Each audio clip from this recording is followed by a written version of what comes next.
So think for a moment about Airstrip One. That cold, gray, just terrifying world of 1984. We usually see it through the lens of Winston Smith, his failed idealism, his craving for historical truth, and this big, abstract rebellion. Right. It's a very intellectual struggle that we're used to. But what if the ultimate survivor, the one character known for her private rebellion and pure pragmatism, what if she had a voice? Yeah.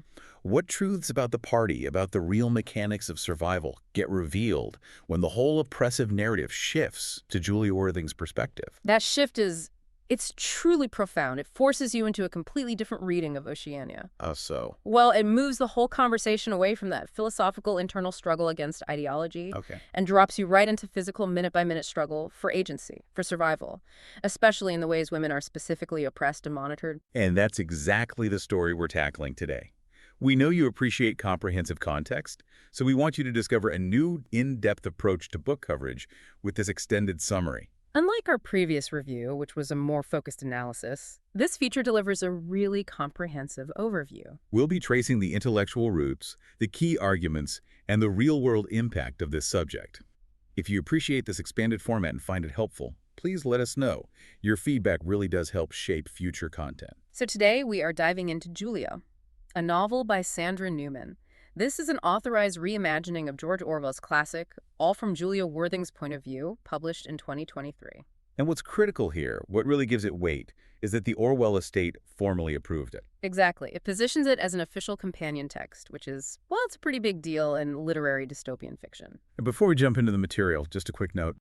You are experiencing a unique two-host AI conversation powered by Google's Notebook LM for deeper, more dynamic book summaries. Our mission here is pretty simple.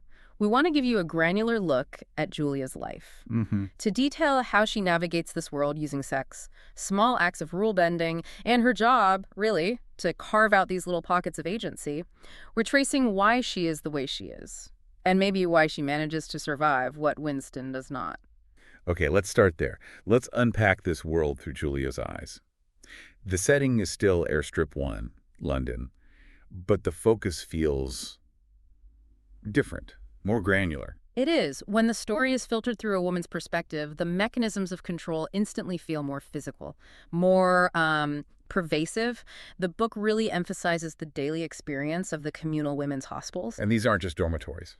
Not at all. They're these spaces where surveillance, the telescreen coexists with this enforced intimacy of shared misery. That's such a critical distinction. It's not just the party watching you. It's everyone. It's the constant presence of other women, the petty rivalries, the intense scrutiny over behavior, your dress, even your reproductive functions. Yeah. It's an oppression that focuses intensely on the body and that sort of domestic space. So for Julia, oppression is less about some abstract threat to history and much more a constant negotiation of her own physical existence. Precisely.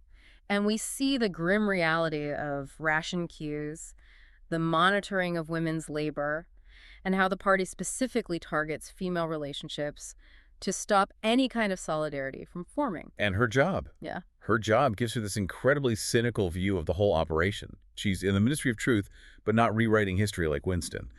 Julia is a mechanic. Yes, in the fiction department. She maintains the novel writing machines. Which is just a brilliant choice by the author. It is. She literally has a technician's view of how culture gets manufactured. She sees that all this art, the fiction, the songs, it's all produced mechanically, it's formulaic, and it's all ideologically fitted to party doctrine. She keeps the gears turning on the propaganda machine. She does. So she's not fooled by any of it because she knows how crude and automated the input is. Yeah. That gives her this incredible cold distance from party ideology. It has to.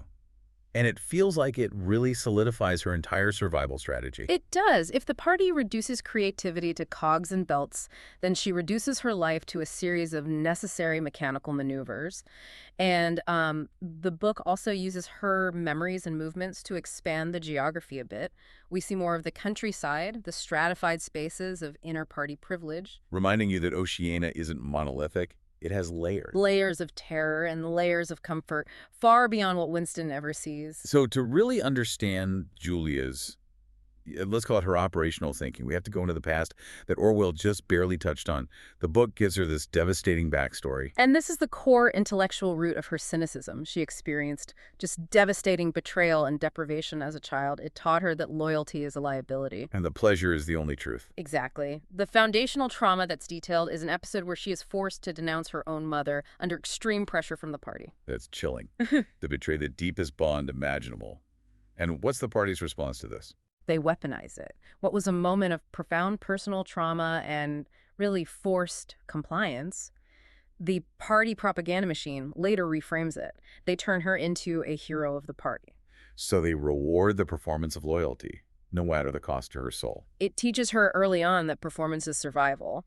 And the only way to endure systemic betrayal is, well, to participate in it.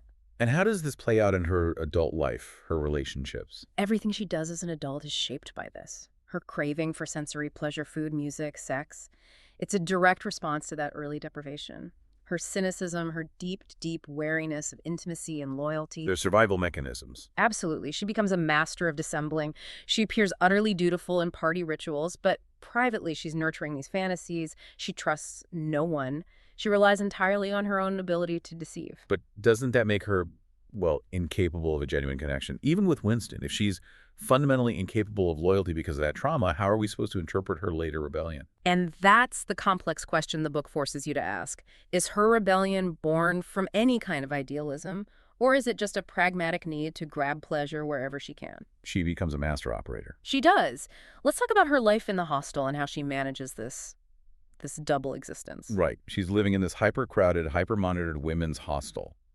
The book paints this atmosphere of just constant tension. It's a brilliant setting for exploring the female experience under totalitarianism. Because while the telescreen is there, the social fabric itself creates this parallel system of low-level surveillance. Your neighbors are also your guards. But within that, there's also a partial community. Gossip, petty alliances, the shared knowledge of who breaks which minor rules. It creates this very tenuous structure of mutual support that's constantly under threat.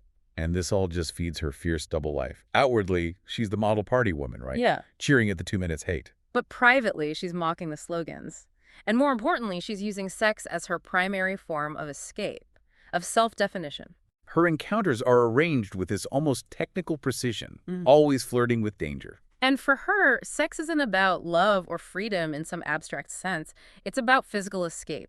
It's about claiming momentary control over her own body in a system designed to deny her that. Okay, so this is where the narrative shifts from simple rebellion to something much darker. Moral compromise. Her actions don't stay private. No, they don't. The party notices her. They notice her skills. This is the pivotal development. Inner party figures start to see her operational skills, her background, her sexual boldness. And the book details how she's gradually encouraged, or let's be honest, pressured, to use her sexuality deliberately on men the party has already marked as potential traitors. So she slides from being a private rebel to a quasi-official covert collaborator. She becomes part of the system she supposedly hates. And this gets right to the heart of that complicity versus victimhood debate the book provokes. How on earth does she justify this to herself? Her justification is rooted in that trauma survival, above all else. She accepts the arrangement, partly because it aligns with her own search for pleasure, sure, but also because she's just conditioned to seek any advantage she can get within this rigid hierarchy. She's playing the game. Functioning as an operator gives her power, access to restricted items. It makes her feel safer, even as she gets more and more entangled in the machinery of repression. She's trading her soul, maybe, for temporary security. That makes her so much more challenging, so much more complicated than the original book ever suggested. Right. She is both a victim of this oppression and an active participant in perpetuating it. And the book avoids any heavy-handed commentary. It just presents the facts of her maneuvering and forces you, the reader, to grapple with her choices. Speaking of deep analysis, if you appreciate this comprehensive format, seek out our YouTube channel, Mindful Moments. It offers AI book analysis, summaries, and critiques. We really do strive to inspire reflection and rational thought, and the content is also, I think, really valuable for aspiring authors looking to understand narrative structure. And that idea of Julia as this calculated, compromised operator brings us right to Winston Smith. Yes, she notices him. She observes him intensely. But she's not looking for a philosophical partner. She's assessing a vulnerability, an opportunity. She sees him at the 2 minutes hate. Yeah. And the book highlights her noticing that intense lock of the eyes between Winston and O'Brien. Right. And she reads in Winston's face not just rebellion, but a dangerous, almost naive openness that aligns with her own secret feelings. But her observation is purely pragmatic. She tracks him, assesses the risk. She does. And then we get to that core hinge moment. She slips in the note in the corridor. And the book portrays this not as an act of idealistic love, but as a sudden, almost impulsive decision, a potentially suicidal gesture. A calculated risk, but a massive risk nonetheless. And it's the trigger for the rest of the narrative. So from that point, the story follows their famous affair, but the whole perspective is shifted. Winston's a major character, of course, but he really just functions as a pivot point in her story. Exactly. The book is constantly resituating these well-known scenes, their first meetings, joining the Brotherhood, all from her vantage point. It focuses on her operational thinking, her fears, her emotional calculations. Not Winston's psychological journey toward truth. And this choice really defines the style of the novel. It weaves through the established timeline of 1984, but it uses these frequent, really powerful flashbacks to her childhood. So the past is never really past. No, it's an active presence informing every single choice she makes. And the style itself is so tactile. It's all about physical environments, bodily sensations, the grim mechanics of work and sex. It keeps you locked into her immediate physical experience. And that focus gives rise to the book's most intellectually demanding themes. Totalitarian control is filtered explicitly through the daily female experience, the constant threat to bodily autonomy. Right, there's this very explicit engagement with sexual politics. Her sexuality becomes both an essential outlet for her and a tool that's manipulated by the party. Which really complicates the question of agency. Is she ever truly free in her choices? Or is every action, even her rebellion, just a predictable reaction within the party's system? The book explores that complex nature of survival. How people cope by compartmentalizing, detaching from intimacy, seeking pleasure in high-risk ways. It suggests survival might require a fundamental refusal to believe in ideals at all. And that takes us back to the reception. It was generally praised early on, right? A worthy companion to Orwell, good world building, a clear feminist slant. It was. But there's this intense ongoing debate among critics and readers. It really revolves around the portrayal of her sexuality and her complicity. So on one side. Some argue the retelling empowers her by showing her cunning and her survival skills. But others worry that by making her so central to the party's covert manipulation, the novel inadvertently exploits her further. Emphasizing her body as a tool rather than her mind as a rebel. Exactly. It's a tough line to walk. It sounds like the book's brilliance is its refusal to offer easy answers. It doesn't tell you if Julia is good or bad. It just shows you what it takes to survive in Oceania. That's it. It achieves this unique intellectual rigor by connecting her adult actions directly to the foundational trauma of her childhood. It shows that the party's terror isn't just ideological, it's deeply personal and physical. So what does this all mean for us? For the readers who thought we knew Airstrip One? I mean, the book gives us this intricate view of oppression, of the nuanced moral compromises necessary for survival, and it presents Julia as a far more self-aware, worldly, cynical operator than Winston. She plays the game to survive, not to win some grand moral victory. Which leaves you with this to consider. Julia is shown to successfully use the very tools of the regime. Sex, deception, the veneer of loyalty to survive.